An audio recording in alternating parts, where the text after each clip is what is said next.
Hey, my goodness, we're back. Peace, everybody. It's your boy Bleak. Welcome to another installment of Scarecrow's Chamber. Now, today I would like to step back into the gaming realm, and you might hear a little bit of frustration come from me about this particular game I'm going to talk about, only because I'm waiting for another one. And unfortunately, we haven't seen this franchise in about 20 freaking years. Capcom, god damn it, can we get another one? For those who know me, you probably know where I'm going with this. For those who don't, I would like to talk about a franchise short-lived, known as Power Stone. Man, I tell you, man, this game has so much potential. It was so much fun when I was playing it back when it was out. And fortunately, we got two of them. Power Stone 1 and 2 for the Sega Dreamcast, late 90s, going into the new millennium. I tell you, man, this game, it was a simple concept, but it was, in the category of a 3D stadium style fighter, 3D, 4-player combat type game. Very simple concept, simple story. So they didn't really have much of a story. I mean, it had like a little story mode and stuff like that, but basically the story of Power Stone, I guess you could say. And the funny, but the sweet thing about it is they actually have a animated series that that you can watch. I believe it's still on YouTube, but I saw it, back in the day, and actually not too long ago, I believe. I think sometime last year, I just watched it again because I just was thinking about it, and it was pretty sweet. But it was basically, it kind of had because like I said, it was made by Capcom, right? So it kind of had like a Street Fighter element to it. All Earth's mightiest champions and warriors from different parts of the world come together and stuff like that to fight, the ultimate evil and stuff like that. And yeah, simple concept, but it was just so much fun. And I just want to talk a little bit about my love for this franchise and how I want us to I wish Capcom would give us another one and just talk about the ins and outs and different characters and stuff like that. So yeah, Power Stone. With a fighting game, of course, you got smattering of different characters. From Falcon to Pride, to Wang Tang to Rouge, Luda, Gunrock, Pete, Jack, Acel, Julia, Ayame, and Borman. Sure, I'm forgetting somebody else. Did I say Pete? Yeah, just a different selection of characters. Of course, different fighting styles and different parts of the world and stuff like that. So you basically just 4-player, just smash mouth fighting each other. And of course, they had different stages, different 3D stages, great amount of weapons. The crazy thing about it, and I'm probably going to stay on the second one because the second one was the better one. That's when the game got better. The first one was just 1-on-1. The second one is when he introduced the 4-player combat. But the thing about the second game, as far as weapons are concerned, when you first start playing the game, you have a small amount of weapons basically, because in the game they had this item shop mode. And when you play the adventure mode, you have to collect cards and stuff like that so you can actually cook up recipes to create newer weapons. So that was actually a little feature that they put into the game. You can put all these different recipes together and make different weapons. And I never actually got them all myself to begin with. Like my buddy, he had the game before I did, so he was able to get all the recipes and stuff like that, help all the weapons. So because like I said, he had got the Dreamcast and probably like a year before I got it, so I was mostly playing it with him most of the time. I mean, I first saw the first Power Stone at the mall in store. It's this old school gaming store called Babbage's back in the day. Some of you might remember it. And they had like the Dreamcast machine in there, and Power Stone was the game that was actually hooked up into it. So I remember just playing it. I was like, damn, man, I gotta get this game, man. But by the time I got a Dreamcast, which was probably like a year and a half later, the second game had came out. So I was like, all right, let me just jump on this. And because my boy, he had already had it, so I mean, just a hell of a time playing it, man. Just so many memories playing it, man. But besides the weapons and stuff like that, the special thing about Power Stone is that obviously in the title, there are these things in the universe called Power Stones, and when you collected three of them in battle, the characters had this ultimate transformation. They had like this super powered up, being that they would transform into. And every character, they had their own unique, special powers and stuff like that. Every time you collected the 3 Power Stones, that was the concept. And of course, when you watch the animated series, they were doing that throughout. So, and it's kind of older, so when you see it, you can actually tell. Because like I said, it came out during that time, in the '90s and then, going into the 2000s. So yeah, that was the major concept, man. As you're fighting each other, you're scrummaging for weapons and stuff like that, and then you got to collect the Power Stones, and then you power up and you do these super moves and stuff like that. So like I said, it's Capcom, right? So it's very very crazy hyper fighting, basically stadium hyper fighting. The second game, like of course you got like these a lot of unique cool stages and stuff like that. For example, they had like this tomb stage where had like this Indiana Jones boulder coming at you and stuff like that. Some of the stages were interactive. You will fight in one section of the stage, but then you would have to trek to a different area of the stage. So you'll start at once, and then you'll end up somewhere else. For example, there was a stage where you're fighting on a plane. The plane collapses, and then all your characters fall from the sky. The sky is falling. You have like a little commentator, narrator throughout the game. The sky is falling, and then while the 4 players are falling, you got to find a parasol. You got to find a umbrella to stop your fall. And the funny thing is, they only had 2 that were available. So if you had 4 people falling from the sky, only 2 people can save their lives, and the other 2 just gotta fall to plummet to the ground. I mean, you didn't die instantly unless you had 1 hit health back. So it wasn't like an instant death or anything like that. But it was just so embarrassing, just plummeting to the ground like that. And yeah, man, it was just and some of the stages had it was this one stage where you're fighting at the top of a pagoda, and there was this sword that you can pick up that shot beams and stuff like that. It's just pretty cool, man. And it was actually good music on the stages and stuff like that. And of course, in fighting games like this, we have our favorites.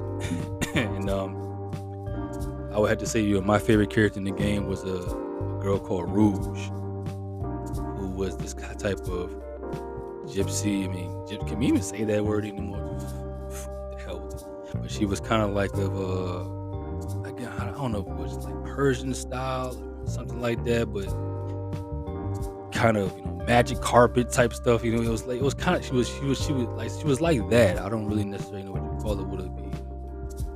I don't know. But she was like my favorite character. She used like when she transformed, she used like fire moves and stuff like that. But she was really really cool. I also liked Galuda. Galuda was a Indian or Native American, whatever you want to call him, type of character. And when he transformed, he used like he had these huge wings that he would use when he transformed, and he used like an arrow to shoot and stuff like that. He was pretty cool. Wang Tang, who was like a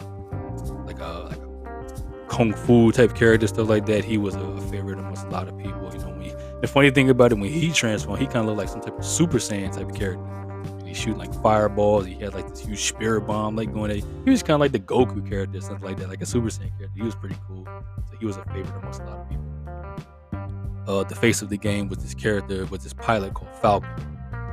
And when you watch the animated series, he was pretty much the main character. It started with him, and then he would trek throughout the world and meet all of the different characters throughout the world, and then they would come together and help each other to fight the ultimate baddie at the end. It was pretty cool. And you had Jack, who was like this mummy type character. He specialized in like blade combat. He has like these 2 blades that he will fight with. Pete, was a very unique character. He was like a boy. He was like a toy.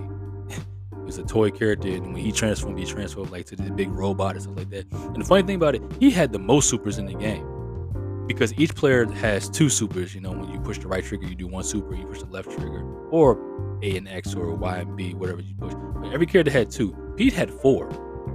He had four supers because he had two on the ground and then two in the air. Because people had like jumping attacks and stuff like that. You can do like these air attacks. When you jumped and did push the different sets of buttons, he did different supers. And I just thought that was like, man, that ain't fair, man. Like how he got four and everybody else got two and stuff. But it was pretty funny. Yeah, but Pete is very unique. Cell, who was like a cowboy type character, he was pretty cool.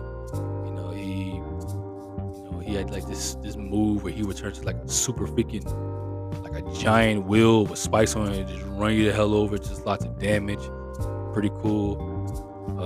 Pride, who was the father of Falcon, who was kind of similar, because like when those two transformed, they transformed into these, like, I don't know what you call them, man. They kind of look like these super pilot armored up dudes, man. They shoot like rockets at you and stuff like that. So their fighting styles pretty similar because they were father and son. Who else you had? Ayame, who was like a Japanese type. She wore like a kimono and stuff like that, and she, had like this type of, I guess you could say, Nujutsu type style. And when she transformed, she would throw shurikens at you and stuff like that. Pretty cool. Gorman, who was like a chef, who he actually was wearing like a chef's apron, and he beat the crap out of you with what he had, like a butcher knife in one hand, like a pan in the other hand, and when he transformed into like this big, I guess you say, Barney type monster and stuff like that, throwing food at you and stuff like that. He was kind of probably like the weirdest character in the game. Gunrock, like the powerhouse of the game, man, like just big dude, man, like hands bigger than your whole entire body, and power. I don't know much I can say about him. When he transformed into this big boulder looking character. Like he just had like this he just turned into like a freaking rock human or something like that, throwing boulders at you and stuff. It was pretty cool. I found myself playing with him time to time just to tear stuff up, put you away quick. And who else? I'm forgetting somebody. Oh, Juliet, her design was kind of like an old school woman from like maybe like the 20s or something like that. I don't know what you call that style. Girls, women who had the like long gloves and stuff with the all white and the little top hats and the walking around with the umbrellas and stuff like that. That's how she looked. That's how her design looked when you're fighting with her. But when she got her stones, I don't know what she was wearing though. Like her form, her transformation form was kind of weird. It looked like she was wearing like some type of flotation device around her waist and stuff like that. She had like, I don't know, like these bird arms and stuff. Like she had like a weird looking form when she transformed. But she had probably one of the funniest, most insulting supers. Like she will put you inside of a merry-go-round and you're just getting ran over by the horses and stuff like that. It was kind of insulting when she would do it to you. And they play like little music and stuff like that. It was just embarrassing and destroyed by that thing. That was very memorable. And like I said, it's a very simple game. It's not much to it. Pretty much you just do like the little arcade mode where you fight your way up to it. Because they had two different bosses too. I could just imagine if Capcom just kept making this game, it would probably be like a Power Stone, maybe 5 or 6 by now, at least. But anyway, they had two bosses. One was called the Pharaoh Walker. Basically, it was just this 4-legged mechanical creature that looked like an Egyptian type Sphinx or something like that, like just an Egyptian type style design with 4 legs. And you had to destroy the 4 legs, or at least 2 legs, oftentimes. And they had a guy on top of his back that shot a beam at you. And if you wanted to do because most bad guys, when you fight in games and stuff, what is the weak point? It's always mostly the head area, right? But for the Pharaoh Walker, you can get on top of it, back. You can man that beam that the monster would shoot at you, and you could just shoot the Pharaoh Walker in the head with the beam and just do so much damage to him, which is what we often did. We was like, somebody get on his back and just tear him up. So that he was pretty fun to fight, and because it was a Capcom game, they had like a Mega Man blaster weapon in the game too. That when you charged it full power, which took a while to charge, but when you charge it full power, if a person were in their transformation, if you shot them with that full power Mega Man gun, they would just lose they would just lose the transformation mode. You just see the stones just flying out of people. That was pretty funny to see that. Because I used to play with my friends and we would just battle each other for hours playing this damn game.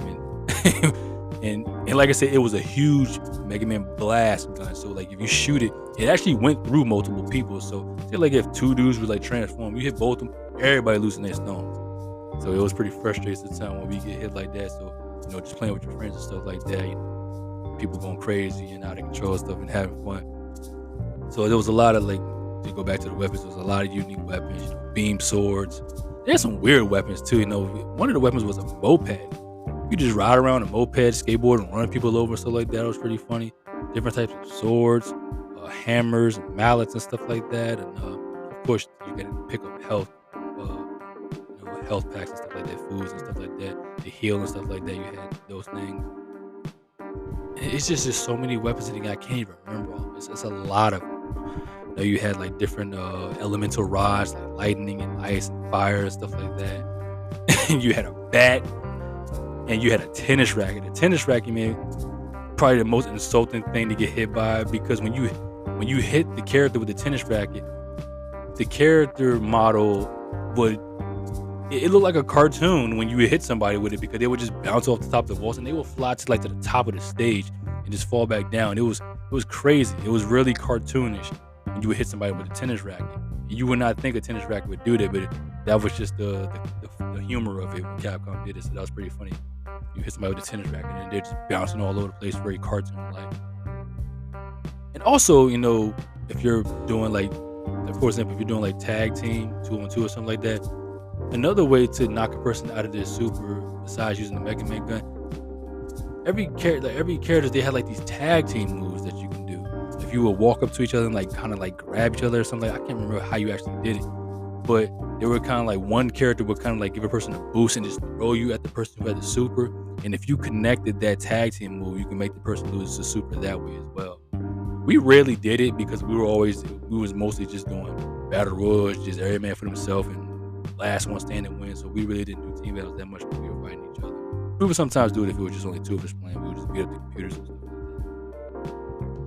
But yeah, man, I believe I mentioned this game in my Streets of Rage episode, man. I told you, when I used to go into the game stores, the two games that I would ask for, which didn't exist by this time, but I would do it anyway because that's just how frustrated I was. But I'm glad we got one of them, man. Like I said, if you want to hear my Streets of Rage thing, go back and listen to that, because I was talking about it. But when I would go into the game stores, I was saying, you got Streets Rage 4, and do you have Power Stone 3? And the clerks would actually be looking for them. Like, wait a minute, those games aren't out. But I would just do that because I just wanted those games to come out. I just wanted them so bad. I'm glad I got Streets of Rage. Got one of them. I'm telling you, man, Capcom, if y'all make Power Stone 3, I'll shut up. I can die after that. Then I can say I did everything. But yeah, man, it was just because, like I said, because I love those battle royale type games, like combat, not like the battle royale games you see today. Most of the time you see battle royale, it's games like Apex and stuff like that. It's shooters now. But back in the 90s and stuff like that, in the early 2000s, battle royale, it was combat. It was close quarter combat. The stadium types, games like Smash Bros. And stuff like that. Another game that I need to talk about. But yeah, man, Power Stone 1, Power Stone 2, man, just a great fun game. I'm gonna tell you something, if you haven't heard of this game and you can appreciate, those type of, stadium type fighter games and stuff like this, those arena style fighter games. If you haven't heard of Power Stone, I highly recommend, like I said, if you don't mind going back in time and playing some of the classics, and if you got a Sega Dreamcast, I highly recommend you have this game in your possession, man. 1 or 2. I mean, I highly recommend 2 because, it was the better one, and because, like I said, from 1 to 2, the game actually got better. There was more to do. But I mean, yeah, man, I highly recommend this game, man. I just can't praise it enough. And God damn it, Capcom, can we get another one? And that's the one thing I miss about, games back in the day, man, particularly in the 90s, because studios they were not afraid to try different things and explore and stuff like that. Man, back in the days when the studios, you would have multiple studios making, whether it was a sports game or a fighting game or an adventure game, man. Like, studios were not afraid to do anything new. For like Sam, Capcom in particular, I lose count how many different categories of games that Capcom used to make back in the day. We would get versus battle fighting games. We would get beat 'em ups. We used to get one player adventure games. Games like Devil May Cry's and God Hand or something like that. My boy used to play that. It was pretty fun. It's just so many games that Capcom used to make back in the day, but now Capcom limited themselves to, when we got Monster Hunter, I was surprised they brought that back out. We get another one, I doubt that. Monster Hunter that came out of nowhere. But the two franchises that Capcom, focuses on today is mainly just Street Fighter and Resident Evil. Two titles that I've kind of fallen out of love with. I really don't dig into them anymore. Street Fighter, another franchise I need to talk about. But it just seems where gaming studios today they're really limited themselves because obviously and I think I talked about this in another episode, but obviously games cost a lot to make nowadays, and I think that just studios just want to be consistent on just basically just making money, because I think that they believe if they try something new or make something that people has never seen before or something that people aren't used to, I think they're afraid that they won't make a return on the investment. That's just my theory anyway, but it just sucks that there are just so many franchises and so much potential when you look back 10, 15 years of games that you would think that they would have prolonged, but some are just still left in the past, man, and it's just very unfortunate. And Power Stone was definitely one of those games that I would love to see again. And the funny thing about it, through the years, these past 20 years, whenever the second one was released, after the second one, I was sometimes, because back in the day, I used to collect the Game Informer books, Game Pro and stuff like that, all of those gaming magazines back in the day. And of course in the magazines, they would show, what games were coming out. They would show the games that were already out and the reception of, the games got and stuff like that. Just very, very 90s stuff. And I would sometimes see, like these Power Stone rumors. Because sometimes in those magazines, they would have like these little jokes they would put in there, like these April Fool's jokes, I guess you could say, about this game is coming out, or they're talking about, bringing this game back and stuff like that. I've seen several of those in those magazines about Power Stone. And I was like, don't mess with me. Is this legit? Is this real? And of course it never was, and I would look out the window and a single tear would roll down my cheek. But yeah, man, not much I can say more, man. It's just, and I think we all have that one or maybe a couple of games that we just wish that they would just have kept making, but they didn't. If you're a gamer, you know exactly what I'm talking about, man. It's just certain franchises that had so much potential, and you just want them to continue, but they just don't anymore. But like I said, I can say I got one of them. Man. And I guess that's all I can ask for, man. Because I didn't think I was going to get Streets of Rage, and we got that, and that was just, I don't know, that came out of nowhere. But I'm glad we got that one. But Power Stone, man. Once again, if you haven't heard of it, look it up. Man, I wanted to get a freaking PSP just so I can have that game. Because like I said, I still have my Dreamcast and I still have Power Stone. I left it, back in my mom's place in Virginia. But I still have the game, but I wanted to get a handheld just so I can just always have it with me. Because on the handheld version of Power Stone, they put both the games in one. It's like a Power Stone dual feature. You have 1 and 2. And I've been saying that for years I was going to get one. I haven't got one yet, but I need to go ahead and do it. But right now, other things are more important. Just trying to save some money right now. But yeah, man, I'm just repeating myself over and over again, so I'm just gonna get up out of here, man. As always, people, Bleak Nelson.